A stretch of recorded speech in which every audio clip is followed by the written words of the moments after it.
ये जो हमारे एराइल हैलाइड्स होते हैं इनकी प्रॉपर्टीज की, और इसमें मैंने जो बताना शुरू किया था मैंने इलेक्ट्रोफिलिक एरोमेटिक सब्स्टिट्यूशन।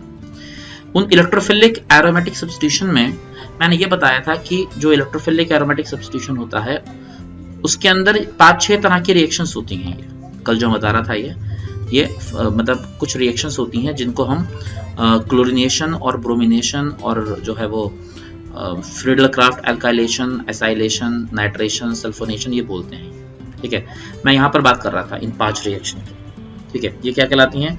ये कहलाती हैं फ्रीडल-क्राफ्ट एल्काइलेशन रिएक्शन। बट यहाँ पर हमको जो पढ़ना है, हमको हैलोअरीन्स को पढ़ना है, हमको यहाँ पर हैलोअल्केन को नहीं पढ़ना है। ठीक है, यहाँ जो हमको पढ़ना है वो हमको हैलोअरीन्स को पढ़ना है। और जब हमको हैलोअरीन्स को पढ़ना है तो ये जितने भी अलग टाइप के हैलोअरीन्स होंगे उनमें जो होगी वो ये रिएक्शन होगी। ठीक है, यहाँ तो सिर्फ ये रिएक्शन मैंने ऐसे दिखाई थी कि बेंजीन का रिंग होगा, और बेंजीन का रिंग जो होगा वो इन सब अलग अलग रिएजेंट के साथ में रिएक्शन करके यहाँ पर कोई ना कोई इलेक्ट्रोफाइल जो होगा वो यहाँ पर ले आएगा, क्लोरीन, ब्रोमीन या NO2 या SO3H या CH3 या फिर COCH3।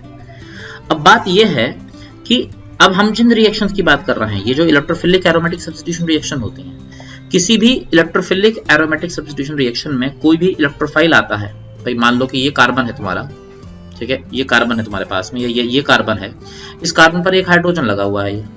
ठीक है, इस कार्बन पर क्या लगा हुआ है? हाइड्रोजन लगा हुआ है। और यहाँ पर क्या है? कोई यहाँ पर तुम्हारे पास में कोई इलेक्ट्रोफाइल है। मैं पहले ये दिखा रहा हूँ कि यहाँ पर इंटरमीडिएट क्या बनता है। जो कोई इलेक्ट्रोफाइल यहाँ पर आया, इस इलेक्ट्रोफाइल ने आकर के यहाँ पर अटैक किया। अब जब ये इलेक्ट्रोफाइल यहाँ पर आकर के अटैक करेगा तो ये किस तरह से अटैक करेगा? देखो, इलेक्ट्रोफाइल जो होता है उसको इलेक्ट्रॉन चाहिए होता है। ये आकर के इस वाले कार्बन पर अटैक करेगा तो होगा क्या? ये वाले जो दोनों इलेक्ट्रॉन हैं, जो यहाँ पर डबल बॉन्ड के इलेक्ट्रॉन हैं, ये दोनों इलेक्ट्रॉन यहाँ पर आकर के बॉन्ड बना लेंगे। जब ये दोनों इलेक्ट्रॉन यहाँ पर आकर के बॉन्ड बना लेंगे तो ये कंडीशन कुछ इस तरह की हो जाएगी कि यहाँ पर आकर के यहाँ से तो देखो डबल बॉन्ड खत्म हो जाएगा, और इस जगह पर जो हो जाएगा क्या आ जाएगा? इस जगह पर इलेक्ट्रोफाइल E आ जाएगा। बट एक चीज और होगी, यहाँ पर ना इस जगह पर पॉजिटिव चार्ज भी आ जाएगा। ठीक है, तो पहला स्टेप इलेक्ट्रोफाइल के साथ में यही होता है कि इलेक्ट्रोफाइल आकर के यहाँ पर अटैच हो जाता है। अब ये जो स्ट्रक्चर बना है, इस स्ट्रक्चर में ना रेजोनेंस होता है। किस तरह से रेजोनेंस होता है? रेजोनेंस यहाँ पर इस तरह से होता है कि ये जो डबल बॉन्ड का इलेक्ट्रॉन होता है ये यहाँ से यहाँ पर आ जाता है। जब ये यहाँ से यहाँ पर आएगा तो तुम देखोगे ये कि यहाँ से डबल बॉन्ड खत्म हो जाएगा और डबल बॉन्ड इस जगह पर आएगा, और जो पॉजिटिव चार्ज यहाँ पर आ गया है वो पॉजिटिव चार्ज इस पोजीशन पर आएगा, यानी कि पैरा वाली पोजीशन पर। ये भी हो सकता है ये। फिर इसमें जब फर्दर रेजोनेंस होगा तो उस रेजोनेंस से ये इलेक्ट्रॉन यहाँ से यहाँ पर आ जाएगा। ठीक है, जब ये इलेक्ट्रॉन इधर से इधर आ गया तो ये जो स्ट्रक्चर है इसमें क्या होगा कि इस जगह पर इसमें डबल बॉन्ड आ जाएगा, और जहां पर डबल बॉन्ड था वहां पर सिंगल बॉन्ड रह जाएगा, और इस पोजीशन पर जो आ जाएगा वो पॉजिटिव चार्ज आ जाएगा। तो ये स्ट्रक्चर्स बनेंगे इसके अंदर। किसी भी इलेक्ट्रोफिलिक एरोमेटिक सब्स्टिट्यूशन में जब कभी भी इलेक्ट्रोफाइल अटैक करता है बेंजीन के रिंग पर तो एक इंटरमीडिएट फॉर्म होता है, और वो इंटरमीडिएट जो कहलाता है वो कार्बोकैटायन कहलाता है। क्या कहलाता है? वो कार्बोकैटायन। तो याद करो, इससे पहले जो मैं तुमको न्यूक्लियोफिलिक एरोमेटिक सब्स्टिट्यूशन बताया करता था उसके अंदर मैंने कहा था कि कार्बो एनायन एज एन इंटरमीडिएट बनता है, और यहाँ पर जो है वो कार्बोकैटायन एज एन इंटरमीडिएट बन रहा है। जो कार्बोकैटायन बन रहा है एज एन इंटरमीडिएट, और यही जो है ना ये एक्चुअल में रेजोनेंस के थ्रू स्टेबलाइज भी हो रहा है। ये जो कार्बोकैटायन यहाँ बन रहा है वो क्या हो रहा है? वो रेजोनेंस के थ्रू स्टेबलाइज हो रहा है।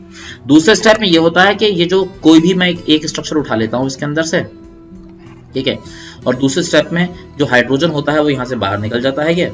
तो जब हाइड्रोजन बाहर निकलता है तो ये H पॉजिटिव की फॉर्म में बाहर निकलता है, और जो पोर्शन यहाँ पर बचता है वो ये बचा रह जाता है। ठीक है, तो देखो जब ये हाइड्रोजन यहाँ से बाहर निकला होगा तो किस तरह से निकला होगा हाइड्रोजन? यह हाइड्रोजन जो होगा जब यहाँ से बाहर निकला होगा तो ये दोनों इलेक्ट्रॉन यहाँ से यहाँ पर आ जाएंगे।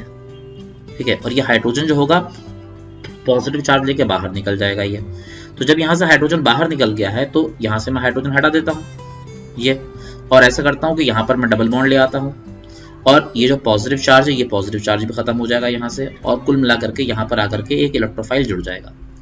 तो इलेक्ट्रोफिलिक एरोमेटिक सब्स्टिट्यूशन की जो मैकेनिज्म है वो ये 2 स्टेप की मैकेनिज्म है। ये न्यूक्लियोफिलिक एरोमेटिक सब्स्टिट्यूशन से इस तरह से अलग है कि न्यूक्लियोफिलिक एरोमेटिक सब्स्टिट्यूशन में पहले न्यूक्लियोफाइल आके जुड़ता था।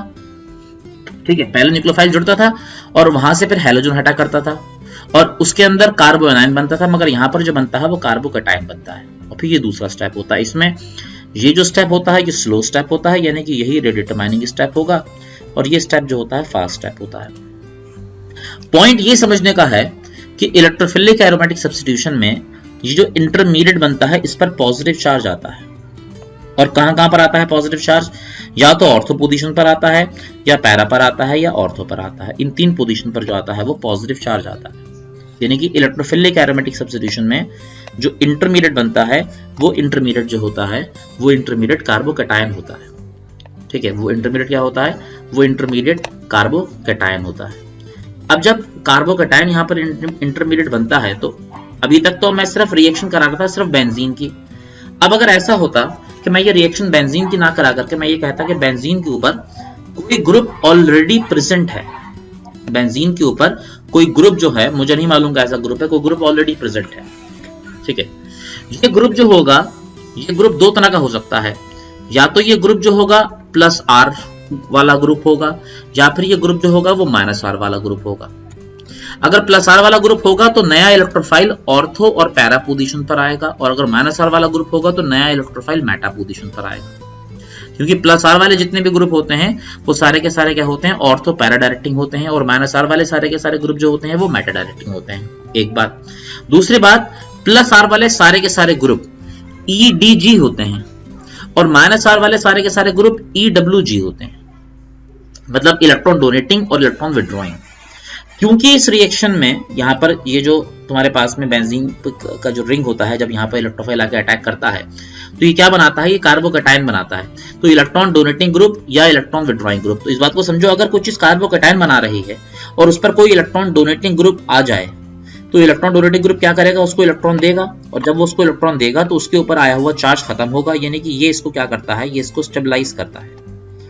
और अगर यहाँ पर इलेक्ट्रॉन विड्रॉइंग ग्रुप जुड़ा होता है तो इलेक्ट्रॉन विड्रॉइंग ग्रुप जो होता है वो इसको क्या करता है? वो इसको डिस्टेबलाइज करता है।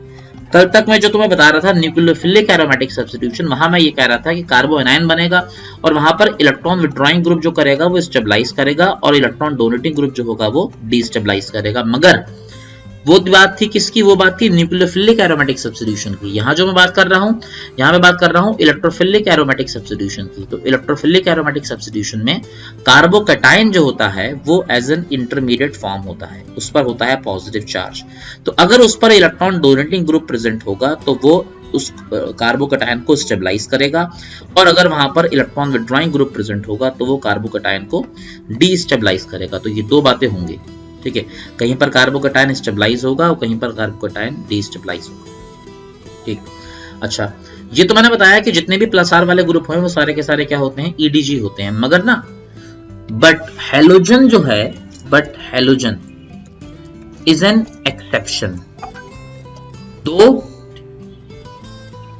तो it is a plus R group, plus R, but it is EWG। ये एक स्पेशल बात है हेलोजन के अंदर। हेलोजन जो होता है वो क्या होता है? वो प्लस आर तो होता है मगर फिर भी वो इलेक्ट्रॉन विड्रॉइंग होता है। भाई ये कैसे पता लगता था कि कौन सा ग्रुप प्लस आर है, कौन सा ग्रुप माइनस आर है? मैं बार बार इसकी तुमको ट्रिक बता रहा हूं। ट्रिक ये है कि बेंजीन का रिंग हो, और अगर बेंजीन के रिंग के ऊपर कोई भी एटम ऐसा जुड़ा हो जिसके ऊपर इलेक्ट्रॉन का पेयर है, बेंजीन के रिंग के ऊपर अगर कोई भी ऐसा एटम हो जिस पर क्या हो, जिसके ऊपर इलेक्ट्रॉन का पेयर हो, वो जो ग्रुप होगा वो हमेशा प्लस आर ग्रुप होगा। तो चाहे वो हेलोजन ही क्यों ना हो। जैसे यहाँ पर मैंने कोई हेलोजन का एटम लगाया, जरा तुम देखो, नाइट्रोजन पर जो होता है 1 इलेक्ट्रॉन का पेयर होता है, OH पर जो होते हैं वो 2 पेयर होते हैं, हेलोजन पर 3 पेयर होते हैं। और भी इस जैसे ग्रुप आ सकते हैं। ठीक है, इस जैसा जैसे कि यहाँ पर ग्रुप आ सकता है कि O के साथ में यहाँ पर R आ जाए, एल्कोक्सी ग्रुप, तो वो भी इसी तरह का ग्रुप होगा। तो ये जितने भी ग्रुप हैं ये सारे के सारे प्लस आर हैं, क्योंकि वो एटम जो कि बेंजीन के कार्बन पर अटैच्ड है, वो एटम जो कि बेंजीन के कार्बन पर अटैच है उसके ऊपर यहाँ पर लोन पेयर है। ये लोन पेयर रेजोनेंस की वजह से अंदर की तरफ आता है। ये लोन पेयर रेजोनेंस से अंदर की तरफ आएगा, ये भी अंदर की तरफ आएगा और ये भी अंदर की तरफ आएगा। तो जितने भी प्लस आर वाले ग्रुप होते हैं वो क्या होने चाहिए? वो सारे के सारे इलेक्ट्रॉन डोनेटिंग ग्रुप होते हैं। वो बेंजीन के रिंग को अपनी इलेक्ट्रॉन की डेंसिटी देते हैं, क्योंकि ये जब इधर आएगा तो ये डेंसिटी इधर जाएगी, तो ये डेंसिटी इधर जाएगी, तो ये डेंसिटी इधर और ये डेंसिटी इधर। इस तरह से इलेक्ट्रॉन की डेंसिटी बेंजीन के रिंग के अंदर मूव करती है। बट ना, यहाँ हेलोजन के केस में एक्सेप्शनल केस आ जाता है। ठीक है, हेलोजन में क्या होता है? हेलोजन है तो प्लस आर ग्रुप, मगर हेलोजन का जो एटम है वो कार्बन की कंपैरिजन में ज्यादा इलेक्ट्रोनेगेटिव होता है, तो सिग्मा इलेक्ट्रॉन की डेंसिटी अपनी तरफ खींचता है। तो हैलोजन जो है वो प्लस आर भी है और माइनस आई भी है, दोनों चीजें हैं उसके अंदर। भाई इंडक्टिव इफेक्ट से इलेक्ट्रॉन की डेंसिटी अपनी तरफ विड्रॉ करता है वो, और प्लस आर इफेक्ट से इलेक्ट्रॉन की डेंसिटी वो बेंजीन के रिंग को देता है। जनरली ये होता है, जनरली आर इफेक्ट जो होता है वो आई इफेक्ट पर क्या होता है, डोमिनेटिंग होता है। बट हैलोजन के केस में उल्टा होता है, हैलोजन के केस में आई इफेक्ट जो होता है गाइस वो आर इफेक्ट पर डोमिनेटिंग होता है। ये एक्सेप्शनल बात है, ठीक है। हैलोजन के केस में जो आई इफेक्ट होता है वो आर इफेक्ट पर डोमिनेटिंग होता है। ये बात है तो जीओसी से रिलेटेड, और ये यहां पर बुक में समझाई भी नहीं गई है, मगर पूरी ऑर्गेनिक केमिस्ट्री के अंदर जो भी हर चैप्टर का लास्ट पोर्शन है उसमें ये बात बार बार उसका एप्लीकेशन है। तो उस एप्लीकेशन की तरफ बढ़ने से पहले मैं तुमको ये बात एक बार ब्रश अप करा रहा हूं। मैंने बताया कि बेंजीन के रिंग के ऊपर जो ग्रुप होते हैं वो ग्रुप या तो माइनस आर या फिर प्लस आर इफेक्ट शो करते हैं। इसकी पहचान क्या है? इसकी पहचान यह है कि बेंजीन के रिंग के ऊपर अगर कोई एटम अटैच्ड हो, इसको रटना नहीं है, बेंजीन के रिंग के कार्बन पर जो एटम अटैच्ड हो अगर उसके ऊपर लोन पेयर ऑफ इलेक्ट्रॉन हो तो वो क्या होगा, प्लस आर होगा। ठीक है, क्या होगा, प्लस आर। ज्यादातर प्लस आर जो होते हैं, सभी plus R ortho para directing तो होते ही हैं, और सभी plus R electron donating group भी होते हैं, बट एक्सेप्शन भी होता है, और हैलोजन जो है वो एक्सेप्शन में आता है क्योंकि ये प्लस आर तो है मगर एट द सेम टाइम ये इलेक्ट्रॉन विड्रॉइंग है। अच्छा, जब प्लस आर की पहचान ये होती है तो फिर माइनस आर की पहचान क्या होगी? माइनस आर की पहचान ये होगी कि वो एटम जो कि बेंजीन के रिंग से अटैच्ड होगा, ठीक है, वो एटम जो कि बेंजीन के रिंग से अटैच होगा उस पर इलेक्ट्रॉन का पेयर नहीं होगा। जैसे कि नाइट्रोजन अटैच्ड है यहाँ पर, तो इस पर इलेक्ट्रॉन का पेयर नहीं है। इलेक्ट्रॉन का पेयर जो होगा वो उससे अगले एटम पर होगा, यानी कि उससे नेक्स्ट एटम के ऊपर इलेक्ट्रॉन का पेयर होगा। जैसे O के केस में होता है, यहाँ पर O नेगेटिव होता है और यहाँ पर N जो होता है ये N पॉजिटिव होता है, और यहाँ पर एक O लगा हुआ है मान लो, ठीक है।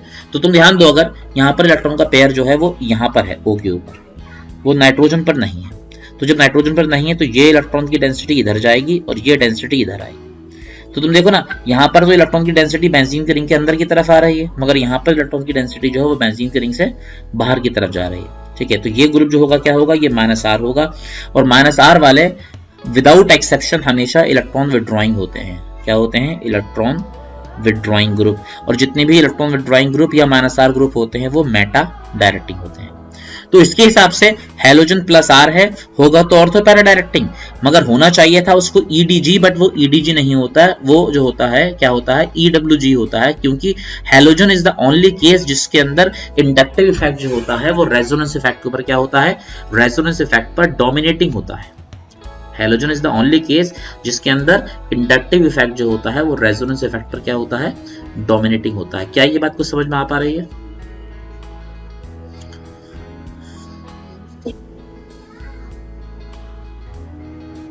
ओके,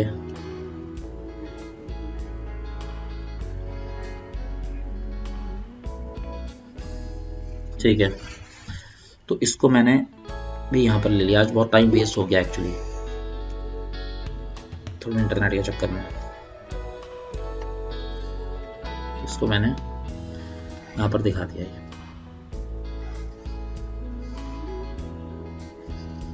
ठीक है।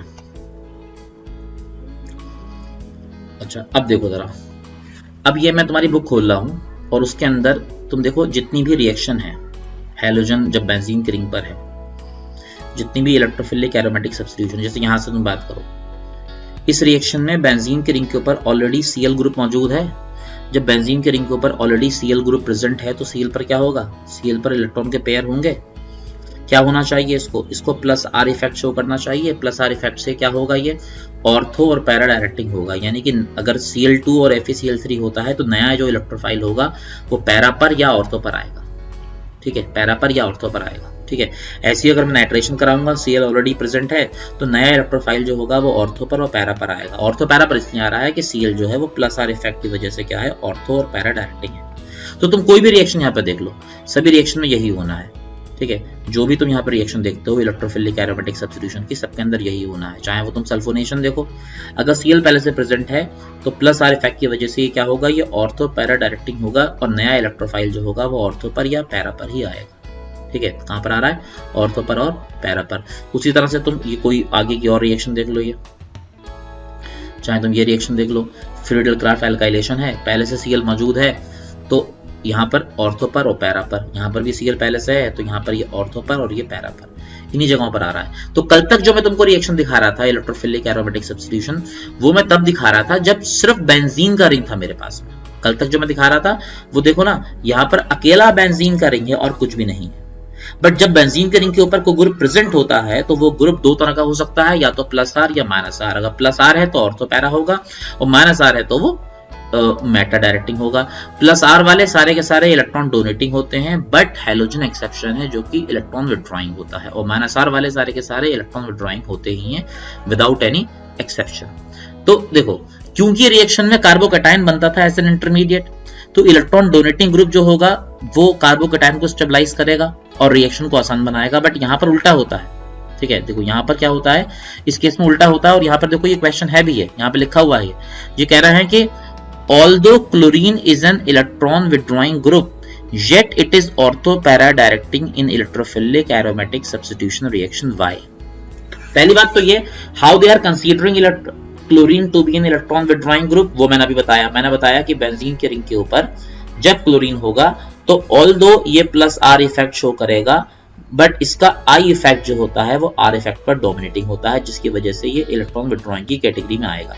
बट इलेक्ट्रॉन विड्रॉइंग वाले तो सारे के सारे मेटा होते थे, बट ये मेटा नहीं होता। ये इसलिए मेटा नहीं होता कि ये शो तो प्लस आर ही करता है ना, और जब प्लस आर शो करता है तो प्लस आर की वजह से ये क्या होता है, ऑर्थो पैरा डायरेक्टिंग ही होता है। तो ये क्वेश्चन उसी कॉन्सेप्ट पर बेस्ड है, ठीक है। तो अब इसको मैं तुम्हें यहाँ पर रिएक्शन लिख करके दिखाता हूँ किस तरह से होंगी। तो ये बात तो मैंने यहाँ पहुंचा दी थी। अब देखें ये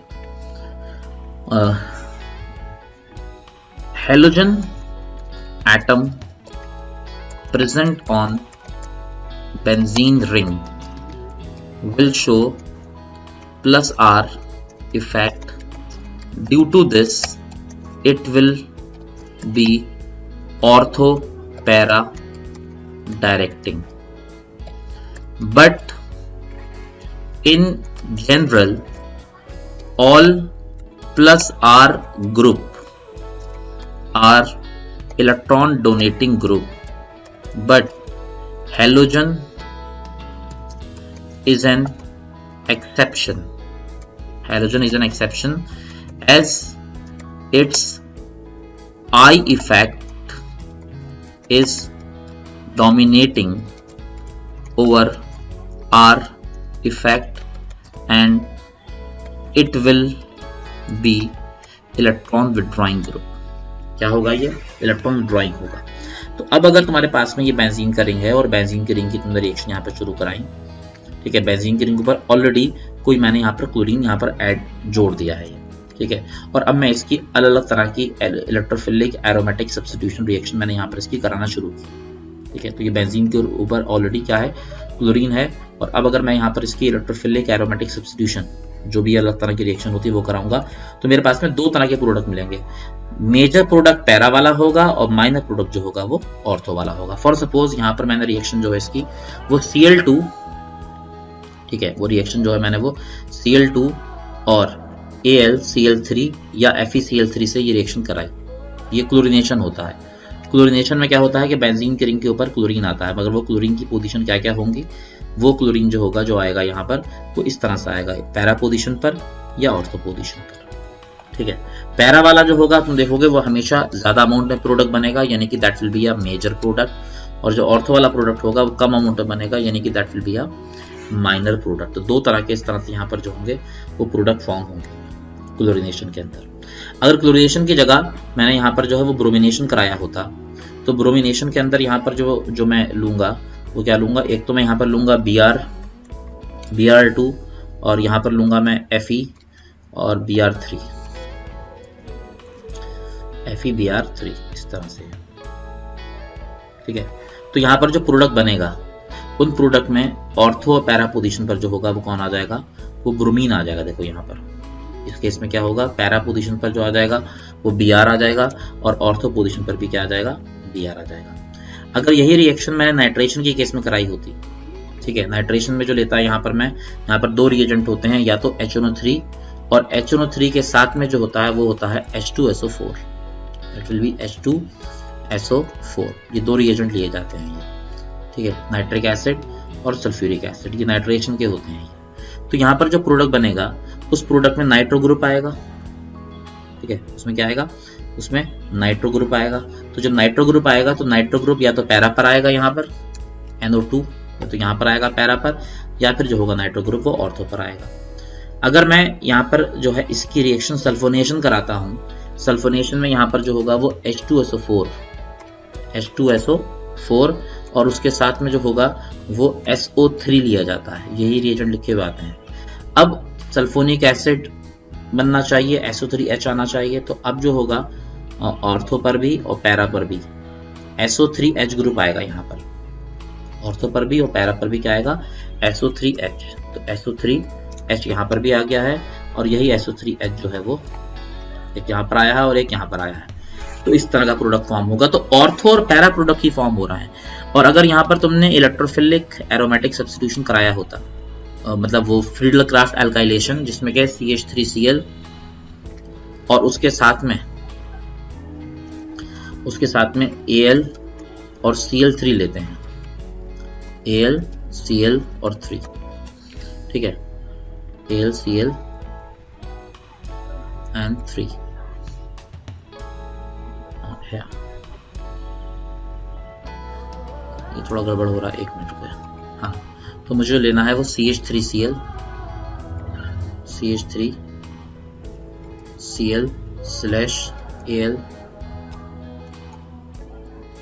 Cl3, ये होता है फ्रीडल क्राफ्ट एल्काइलेशन के अंदर, ये लेते हैं फ्रीडल क्राफ्ट एल्काइलेशन। तो यहाँ पर क्या होगा, यहाँ पर जो प्रोडक्ट बनेगा, देखो यहाँ पर जो प्रोडक्ट बनेगा उसमें मिथाइल ग्रुप आ जाएगा, ऑर्थो पर भी और पैरा पर भी, यानी कि यहाँ पर भी क्या आएगा, यहाँ पर भी मिथाइल ग्रुप आएगा और इस पोजीशन पर भी क्या आएगा, इस पोजीशन पर भी मिथाइल ग्रुप आएगा।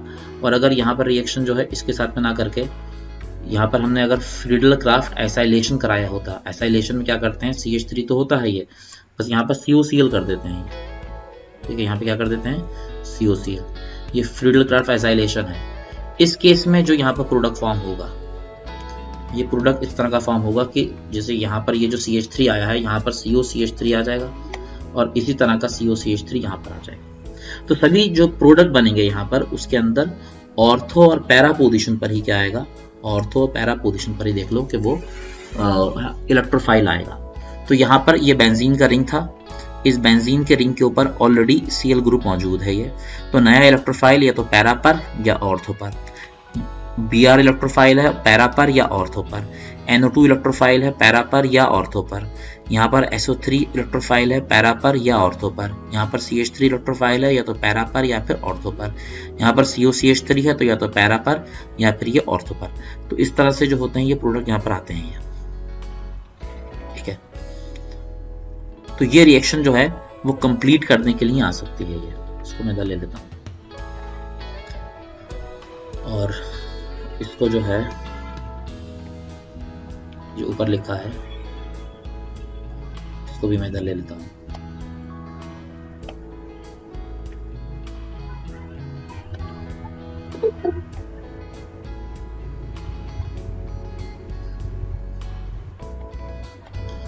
हाँ चलो, ये भी पेस्ट वहां नहीं हो रहा है, ठीक है। तो ये यहाँ पर आ गया है।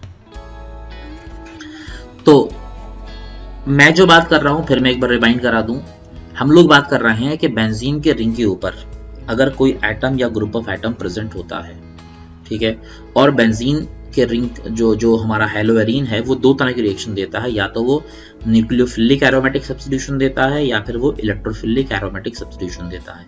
कल तक जो हम लोग बात कर रहे थे वो न्यूक्लियोफिलिक एरोमेटिक सब्स्टिट्यूशन की बात कर रहे थे, जिसके अंदर कार्बो एनायन एज एन इंटरमीडिएट बना करता था। मगर आज जो हम बात कर रहे हैं वो बात कर रहे हैं इलेक्ट्रोफिलिक एरोमेटिक सब्स्टिट्यूशन की, और इलेक्ट्रोफिलिक एरोमेटिक सब्स्टिट्यूशन के अंदर जो है वो कार्बोकटायन जो है वो एज एन इंटरमीडिएट जो है वो फॉर्म होता है। कार्बोकटायन क्या होता है, एज एन इंटरमीडिएट फॉर्म, जिसमें कि रिएक्शन में दो स्टेप होते हैं। अगर मैं सिर्फ बेंजीन के रिंग पर ये रिएक्शन दिखाता हूं तो इलेक्ट्रोफाइल आकर के अटैच होता है और कार्बोकटायन यहाँ पर बनता है। फिर मैंने ये बताया कि ये जो ग्रुप बेंजीन के रिंग पर होते हैं दो तरह के होते हैं, या तो +R या -R। +R वाले सारे के सारे ग्रुप हमेशा ऑर्थो पैरा डायरेक्टिंग होते हैं और -R वाले सारे के सारे ग्रुप हमेशा मेटा डायरेक्टिंग होते हैं, ठीक है। ऑर्थो पैरा का मतलब यह है कि आने वाला इलेक्ट्रोफाइल ऑर्थो या पैरा पर जाएगा, और माइनस आर का मतलब यह है कि आने वाला इलेक्ट्रोफाइल जो होगा वो मेटा पर जाएगा। प्लस आर की और माइनस आर की पहचान क्या होगी? प्लस आर और माइनस आर की पहचान ये होगी कि बेंजीन के रिंग के कार्बन पर जो एटम प्रेजेंट है, अगर उसके ऊपर लोन पेयर है, तो वो सारे के सारे ग्रुप जो होंगे प्लस आर होंगे, और प्लस आर वाले सारे के सारे ग्रुप जो होते हैं वो इलेक्ट्रॉन डोनेटिंग होते हैं, एक्सेप्ट हैलोजन, क्योंकि हैलोजन जो होता है एक्सेप्शन होता है प्लस आर है, और तो पैरा भी होता है, मगर वो इलेक्ट्रॉन डोनेटिंग ना होकर के वो इलेक्ट्रॉन विड्रॉइंग ग्रुप होता है। अच्छा, माइनस आर वाले ग्रुप वो होते हैं जिनमें वो एटम जो कि बेंजीन के रिंग से जुड़ा हो उस पर लोन पेयर ना हो, उससे नेक्स्ट एटम पर लोन पेयर हो, तो वो माइनस आर होता है। और माइनस आर वाले सारे के सारे ग्रुप जो होते हैं वो इलेक्ट्रॉन विड्रॉइंग ग्रुप होते हैं। ठीक है, क्या होते हैं वो? Electron withdrawing group. फिर मैंने ये बताया कि ये जो हमारे पास में इस चीज को मैंने यहाँ पर लिख दिया, ये थियरी में ये, ठीक है, इसी को मैंने यहाँ पर theoretically लिख भी दिया है कि halogen atom present on benzene ring will show plus R effect. Due to this, it will be ortho para directing. But in general, all plus R group are EDG, but halogen is an exception as its I effect is dominating over R effect, and it will be electron withdrawing group. ठीक है, वो क्या होगा? वो electron withdrawing group होगा। और I effect dominating क्यों होता है? Okay, good question. I effect dominating क्यों होता है? देखो, आई इफेक्ट किसकी वजह से लगता है? किसका क्वेश्चन है ये? किसका क्वेश्चन है ये? Irfa. Okay okay okay okay. देखो, आई इफेक्ट डोमिनेटिंग क्यों होता है इरफा? अगर तुम्हारे पास में देखो आई और आर में एक बेसिक सा डिफरेंस है। आई इफेक्ट जो लगता है वो सिग्मा इलेक्ट्रॉन की वजह से होता है, और आर इफेक्ट जो लगता है वो पाई इलेक्ट्रॉन की वजह से होता है। पाई इलेक्ट्रॉन मतलब या तो डबल बॉन्ड के इलेक्ट्रॉन होंगे या लोन पेयर होगा। सिग्मा का मतलब सिंगल बॉन्ड के इलेक्ट्रॉन होंगे। अगर ये मेरे पास में कार्बन है और यहाँ पर ये बेंजीन का रिंग है, ठीक है, ये यहाँ पर मेरे पास में मान लो कि कोई जो है वो हैलोजन है, फ्लोरीन है, मान लो ये लोन पेयर है। रेजोनेंस की वजह से ये इलेक्ट्रॉन यहाँ से यहाँ जाएगा, और ये जो डबल बॉन्ड है ये यहाँ से यहाँ आएगा, क्योंकि रेजोनेंस तब लगता है जब डबल बॉन्ड, सिंगल बॉन्ड और लोन पेयर कैसे हो? कंजुगेशन में हो। तो देखो ना, ये डबल बॉन्ड, उसके बाद में जो है वो सिंगल बॉन्ड, और उसके बाद में फिर डबल बॉन्ड, कंजुगेशन है यहाँ। ठीक, यहाँ पर क्या है? यहाँ पर कंजुगेशन है। तो ये तो हुआ प्लस आर। एक होता है इंडक्टिव इफेक्ट। इंडक्टिव इफेक्ट में सिग्मा इलेक्ट्रॉन की डेंसिटी ये अपनी तरफ खींचता है, तो सिग्मा को ये अपनी तरफ खींच रहा होगा, हैलोजन जो है ये। ठीक है, ये जो हैलोजन है, मान लो कि यहाँ पर मैं फ्लोरीन ना लेकर के यहाँ पर मैंने क्लोरीन ले लिया है ये, तो सिग्मा इलेक्ट्रॉन डेंसिटी अपनी तरफ विड्रॉ कर रहा होगा। राइट। नॉर्मल केसेस में ये कहलाता है प्लस आर और ये कहलाता है माइनस आई। ठीक है, नॉर्मली ये होता है कि आर इफेक्ट आई इफेक्ट पर डोमिनेटिंग होता है, बट मैं कह रहा हूं कि हैलोजन के अंदर क्या है? हैलोजन के अंदर आई इफेक्ट आर इफेक्ट पर डोमिनेटिंग है। ये तो बोल रहा हूं मैं। क्यों है? उसकी वजह यह है कि जब ये इलेक्ट्रॉन यहां से यहां पहुंचता है, ये इलेक्ट्रॉन क्लोरीन के केस में किसमें होगा? 3p में होगा, और कार्बन का यहां पर जो होगा कौन सा होगा? कार्बन का यहां पर 2p होगा। 2p का साइज छोटा होता है और 3p का साइज बड़ा होता है। 3p का इलेक्ट्रॉन 2p के साथ में ओवरलैप करना मुश्किल हो जाएगा। बट 2p जो है वो 2p के साथ में ओवरलैप तो कर सकता है, मगर 2p 3p के साथ में ओवरलैप नहीं कर पाएगा। तुम देखो ना कि ज्यादातर केसेस में, ठीक है, ज्यादातर केसेस में क्या हो रहा है? ये जो मैंने तुम्हें दिखाए हैं यहाँ पर, ये इन सभी के जो इलेक्ट्रॉन हैं वो किसके अंदर हैं? इन सभी के जो इलेक्ट्रॉन हैं, जैसे ये n का इलेक्ट्रॉन है, ये भी 2p में है, और यहाँ पर कार्बन के पास में भी 2p है, तो 2p और 2p में इफेक्टिव ओवरलैप होगा। O का इलेक्ट्रॉन भी 2p में है और यहाँ पर कार्बन भी के पास भी 2p है, तो 2p और 2p में ओवरलैप होगा। यहाँ पर भी ये 2p में है और ये भी 2p में है, तो 2p और 2p बराबर साइज के होंगे, इफेक्टिव ओवरलैपिंग हो जाती है बराबर साइज के ऑर्बिटल के अंदर। बट ये जो हैलोजन है, अगर यहाँ पर क्लोरीन होता, या यहाँ पर ब्रोमीन होता, या यहाँ पर आयोडीन होता, ये 3 एटम अगर होते, तो इन तीनों एटम के अंदर क्या होता? इन तीनों एटम में ये होता है कि क्लोरीन का 3p में होता है, ब्रोमीन का 4p में होता है, और आयोडीन का 5p में होता है। और इन बड़े ऑर्बिटल का 3p का, 4p का और 5p का 2p के साथ में ओवरलैप इफेक्टिव नहीं होता है। इसीलिए इनके केस में जब ओवरलैप इफेक्टिव नहीं होता है तो इनका आर इफेक्ट डोमिनेटिंग नहीं होता है, इनका आई इफेक्ट डोमिनेटिंग होता है। रहा सवाल फ्लोरीन का, तो फ्लोरीन में तो 2p में ही है, ऑक्सीजन की तरह। फ्लोरीन में क्या है? फ्लोरीन में तो 2p के अंदर ही है। बात इतनी है कि फ्लोरीन बहुत ज्यादा इलेक्ट्रोनेगेटिव है, मतलब इसकी हाईएस्ट इलेक्ट्रोनेगेटिविटी होती है, जिसकी वजह से ये भी इलेक्ट्रॉन विड्रॉइंग ही रहता है। ठीक है, तो क्लोरीन, ब्रोमीन और आयोडीन में आई इफेक्ट इसलिए डोमिनेटिंग है कि क्लोरीन, ब्रोमीन और आयोडीन के जो इलेक्ट्रॉन है वो 3p, 4p और 5p में है और वो कार्बन के 2p के साथ में ओवरलैप नहीं कर पाते हैं। फ्लोरीन के केस में इलेक्ट्रॉन विथड्रॉइंग इसलिए होता है कि फ्लोरीन जो होता है is the most electronegative element on Pauling scale, it has a electronegativity value of 4। तो ये वजह होती है। हालांकि ये वजह तुमसे पूछते नहीं है यार, ये वजह वैसे टीचर को नहीं पता होती है, ठीक है, पूछते भी नहीं तुमसे ये वजह, तुमसे सिर्फ एक बेसिक सी बात पूछते हैं। फिलहाल मैं इसको